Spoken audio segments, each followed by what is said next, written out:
अस्सलामुअलैकुम। हमारा जो आज का टॉपिक है वो कंटिन्यूटी पे बेस करता है। लिमिट के बाद जो नेक्स्ट टॉपिक आता है वो है कंटिन्यूटी, और हमने इस फंक्शन की कंटिन्यूटी चेक करनी है कि ये फंक्शन कंटिन्यूस है या नहीं at x equals to 1 and at x equals to 0।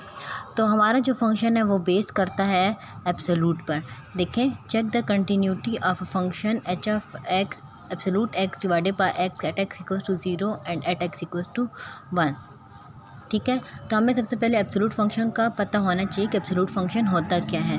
तो बैकग्राउंड में हमारे पास हम इस चीज़ों को ही डिस्कस करेंगे, एब्सोल्यूट फंक्शन होता क्या है। ठीक है, तो हमारे पास जो सबसे पहले है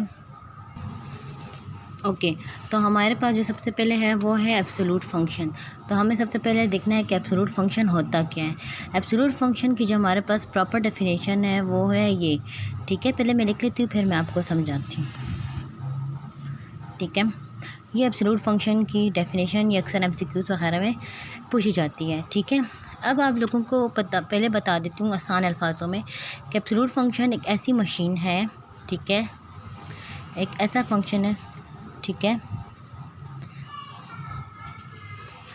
एक ऐसा फंक्शन है कि जिसमें आप ये फंक्शन होते हैं, यहाँ पे हम बेसिकली फ़ंक्शन लिखते हैं, यहाँ से इनपुट लेते हैं, इस मशीन से गुजरता है और आउटपुट हमें देता जाता है।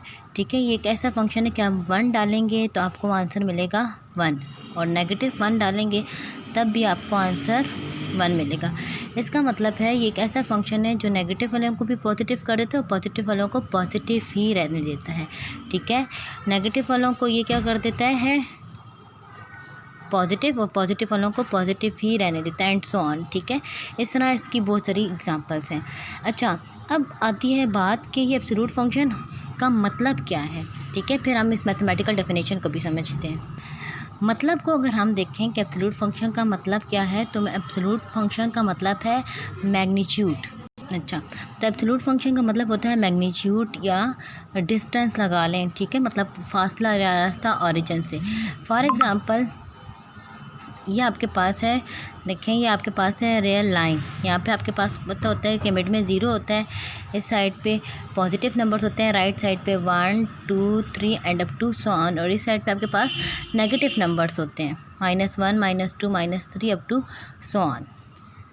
ठीक है, तो अब हमारे पास अगर यहाँ से 1 है ना, 1 पे पॉइंट है, तो यहाँ से और इसका फासला कितना है 1। ठीक है, 1 लगा लें, 1 सेंटीमीटर अगर आप जो यूनिट कंसीडर कर रहे हैं मैग्नीट्यूड का। अब आपको क्या पता कि सेंटीमीटर भी हो सकता है, मीटर भी हो सकता है, किलोमीटर भी हो सकता है, जिसमें हमारा इंटरेस्ट है ना वो बात है।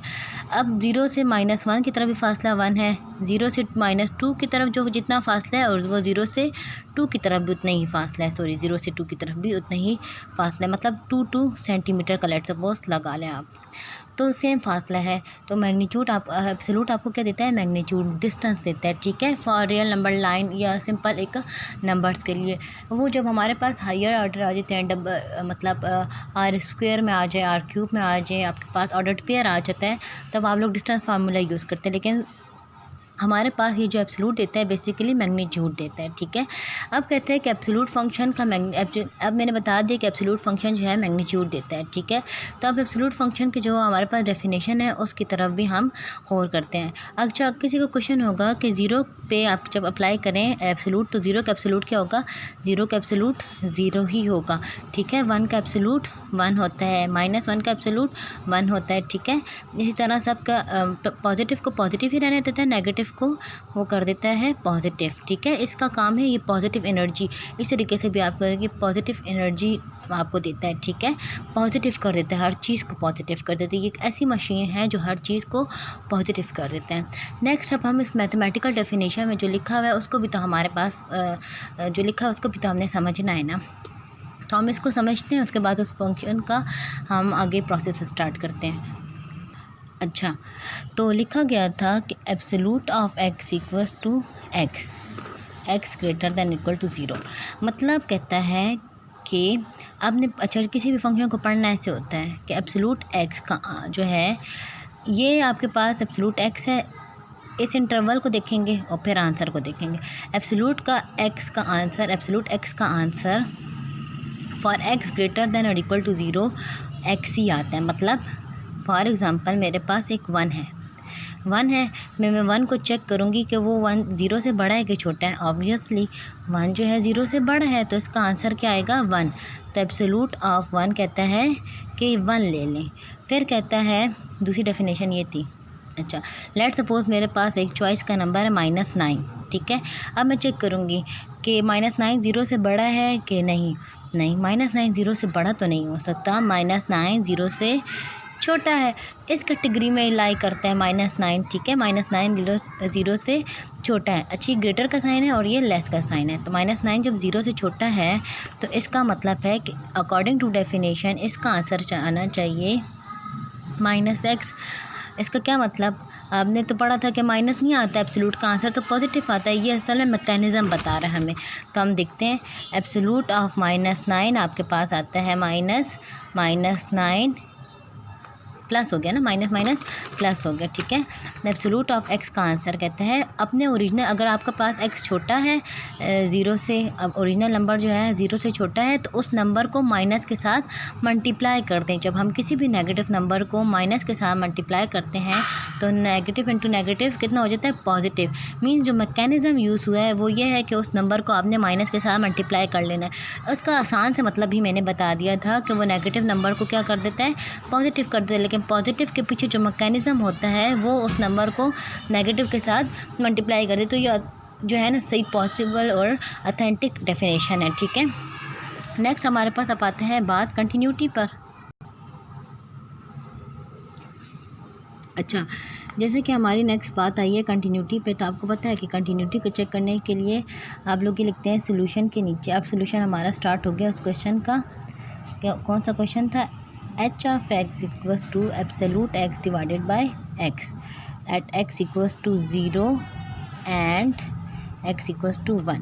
ओके, सोल्यूशन हमारा ये, ठीक है। अब हमारे पास हमें पता है टू चेक, हम ये लाइन हमेशा लिखते हैं, to check the continuity of a given function, ठीक है, of a given function we need, okay, to check the continuity of a given function we need to check कितनी कंडीशंस हैं, 3 conditions of a continuity, ठीक है। अच्छा, continuity का अगर मैं आप लोगों को बैकग्राउंड दे दूं तो आई थिंक तो ज़रा ज़्यादा बेहतर होगा। तो मैं थोड़ा सा कंटिन्यूटी का आप लोगों को बैकग्राउंड दे देती हूँ। अगर हम कंटिन्यूटी के बैकग्राउंड की तरफ जाएं तो कंटिन्यूटी की 3 कंडीशंस होती हैं, 1 2 और 3। सबसे पहले आपके पास जो भी वैल्यू है फंक्शन की वो आपने पुट करना है। फॉर एग्ज़ाम्पल फर्स्ट कंडीशन है f of x at x equals to a is defined, ठीक है। पहले मैथमेटिकल जो कंडीशन है वो लिख लेती हूँ। Limit x approaches to a f of x exist, ठीक है। थर्ड कंडीशन है f ऑफ a का आंसर और लिमिट का आंसर आपके पास क्या आना चाहिए, इक्वल, ठीक है। मैं जल्दी से बताती हूँ कि इसका मतलब क्या है कि अगर आपके पास एक function f of x equals to x plus 1 let suppose, और आप चेक करें continuity at x equals to 2, ठीक है। तो सबसे पहले तो आप फंक्शन में 2 पुट करके देखेंगे। उन्होंने कहा है ना कि f of x at x equals to a is defined, तो जो भी वैल्यू दी गई है 2 दी गई है उसको फंक्शन में आप पुट करके चेक करें। तो आपको पता है कि 2 + 1 कितना होता है, 3। अब डिफाइन का क्या मतलब है कि आपके पास एक वैलिड आंसर आना चाहिए। वैलिड आंसर का क्या मतलब है कि इन्फिनिटी नहीं आनी चाहिए, ठीक है। 1/0 नहीं आना चाहिए, इन्फिनिटी नहीं आनी चाहिए, 0/0 नहीं आना चाहिए। कुछ ऐसी चीज़ ना आए जो आपके पास अनडिफाइन हो, जो कैलकुलेटर उसका आंसर देने के लिए जो है ना तैयार ना हो, तो उसको हम क्या कहते हैं, अनडिफाइंड। लिमिट का आपको पता है, लिमिट की अगर आप लोग पहली वीडियोस देख लें, लिमिट कब एग्जिस्ट करती है, जब उसके पास इसी तरह वैलिड आंसर आएगा तो इसकी लिमिट आप लोगों ने चेक करनी है। थर्ड कंडीशन क्या है कि पहले वाले का आंसर और लिमिट का आंसर बराबर आना चाहिए। इसका आंसर 3 आया, अब हम लिमिट चेक करके भी देख लेते हैं कि लिमिट का क्या आंसर आता है। अगर हम इसकी लिमिट सरसरी सी चेक करके देखें एट 2 पर, क्यों 2 पर, क्योंकि क्वेश्चन 2 पे दिया हुआ है ना। Limit x approaches to 2 x+1 उससे भी आंसर आपके पास 3 आते हैं। पॉलिनोमियल डायरेक्ट पुटिंग 3, तो दोनों का आंसर सेम आया है, तो आप लोग कहेंगे कि कंटिन्यूअस है, ठीक है। अच्छा, अगर आपको फिर भी कोई क्वेश्चन समझ ना आए तो आप लोग मुझसे बाद में पूछ सकते हैं। नेक्स्ट है हमारे पास ये कि आप लोगों ने इस क्वेश्चन की कंटिन्यूटी चेक करनी। अब हमारे पास 2 पॉइंट्स हैं, 0 भी है और 1 भी है। तो क्या करेंगे भाई, पहले हम चेक करेंगे, 2 पॉइंट्स है ना, तो उसके 2 पार्ट्स इसका मतलब है। तो हम सबसे पहले चेक करेंगे हमारा सोल्यूशन एट x=0 पर। तो फर्स्ट कंडीशन की हेडिंग देंगे हम फर्स्ट कंडीशन, ठीक है, फर्स्ट कंडीशन, ठीक है, फर्स्ट कंडीशन के फंक्शन को डिफाइन होना चाहिए। चूँकि हम 0 पे जा रहे हैं तो हमारे पास जो भी वैल्यू है उसको हमें फंक्शन में पुट करके चेक करना है। ओके, ठीक है, हमने पुट कर लिया। अब आपको पता है कि h(0) = एब्सोल्यूट 0, मैंने भी बताया थोड़ी देर पहले 0 आता है, 0/0, दिस इज़ अनडिफाइंड। अभी थोड़ी देर पहले बताया कि अनडिफाइंड का मतलब होता है कैलकुलेटर उसका आंसर देने के लिए तैयार ना हो, ठीक है। तो अब जब 0/0 कैलकुलेटर पे गिरते हैं तो आपके पास अनडिफाइंड होता है, तो 0/0 एक अनडिफाइंड चीज़ है। तो हम कहेंगे फर्स्ट कंडीशन फेल्स या फेल्स, ठीक है। फिर हम कहेंगे thus h(x) = absolute x divided by x is discontinuous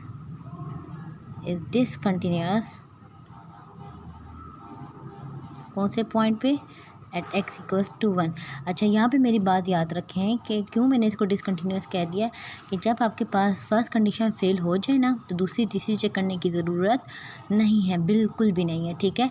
first condition check कर ली, वो फेल हो गई, बस आपने कह देना है कि ये कंडीशन जो है, ये फंक्शन जो है आपके पास डिसकंटिन्यूअस है। ओहो, एट x=0, हाँ, ठीक है। तो आपने दूसरी तीसरी कंडीशन को चेक करने की ज़रूरत नहीं है आपको। अच्छा, अब हमने ये पॉइंट 1 के लिए तो चेक कर लिया, पॉइंट 2 भी था हमारे पास एट x=1, उसके लिए भी हमने चेक करना है, ठीक है। उसके लिए भी हम इसी तरीके से कंडीशंस चेक करेंगे। तो सबसे पहले हम कंडीशन चेक करते हैं। अच्छा, अब हम करना चाह रहे हैं एट, ये पॉइंट हमारा है 2। अच्छा, एट x=1 है तो हम कहेंगे फर्स्ट कंडीशन, ठीक हो गया। फर्स्ट कंडीशन है तो हम कहेंगे कि वो पॉइंट हम पुट करेंगे, हो गया। हमारे पास जो फंक्शन था वो था h(x) absolute x divided by x, ठीक है। h(1) हमारे पास हो गया 1 डिवाइडेड बाय 1, क्योंकि 1 का एब्सोल्यूट 1 आता है, 1 पॉजिटिव नंबर है, 1 का एब्सोल्यूट 1 आता है, और 1 डिवाइडेड बाय 1 आपको पता है 1 डिवाइडेड बाय 1 1 होता है। तो 1 जो है एक वैलिड आंसर है, एक नंबर है, ठीक है, अनडिफाइंड नहीं है। तो हम कहेंगे कि h(1) is defined, so first condition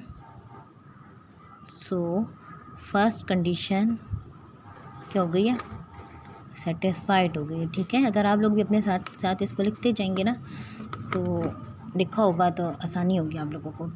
next है हमारे पास सेकंड कंडीशन। अब हमें फर्स्ट कंडीशन सेटिस्फाई होने के बाद सेकंड कंडीशन की जाने की तरफ इजाज़त मिल गई है। तब हमारे पास नेक्स्ट कंडीशन है सेकंड कंडीशन क्या है कि लिमिट एग्जिस्ट करनी चाहिए,